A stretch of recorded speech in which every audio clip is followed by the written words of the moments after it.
Tu veux que je te raconte l'histoire de cette bague qui a traversé un océan sans qu'on sache trop comment ? Ok. Mais par contre, moi je raconte mes histoires qu'aux enfants qui se lavent les dents. Donc attrape ta brosse à dents, ton dentifrice, et tu frottes jusqu'à ce que l'histoire soit terminée. 3, 2, 1, 0. Imagine qu'un jour, au moment de partir à l'école, catastrophe !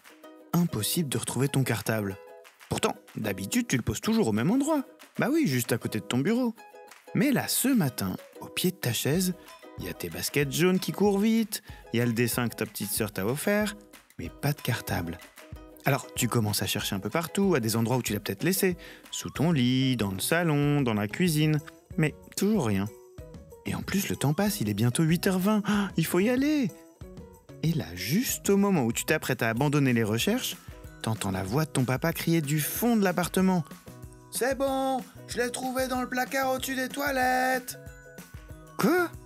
Non mais, qu'est-ce qu'il faisait là ? Qui a bien pu le ranger dans un placard au-dessus des toilettes ? C'est n'importe quoi cette histoire !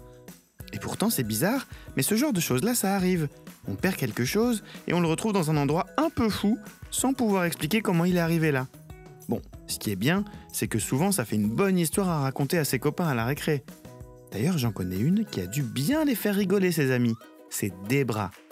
Parce que si tu penses que retrouver son cartable dans le placard des toilettes, c'est rigolo, attends d'entendre l'histoire de Debra. Tu veux que je te raconte ? Pas de problème. Mais d'abord, j'ai une petite question pour toi. Est-ce que tu sais comment faire pour te laver les dents quand t'as oublié ta brosse à dents ?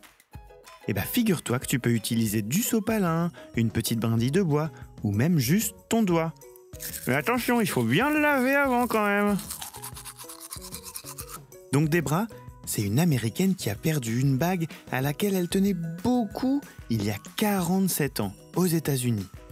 Ça l'a rendue très triste parce que c'était son amoureux qui lui avait offert. Mais il y a quelques semaines, elle a eu une surprise incroyable. Un inconnu l'a appelée pour lui dire qu'il l'avait retrouvée. Et tu sais où elle se cachait cette bague ? Elle était enterrée dans une forêt en Finlande. Alors, je sais pas si tu sais où c'est la Finlande, mais c'est pas du tout à côté de chez Debra. Il faut prendre plusieurs avions et le voyage dure au moins 15 ou 16 heures.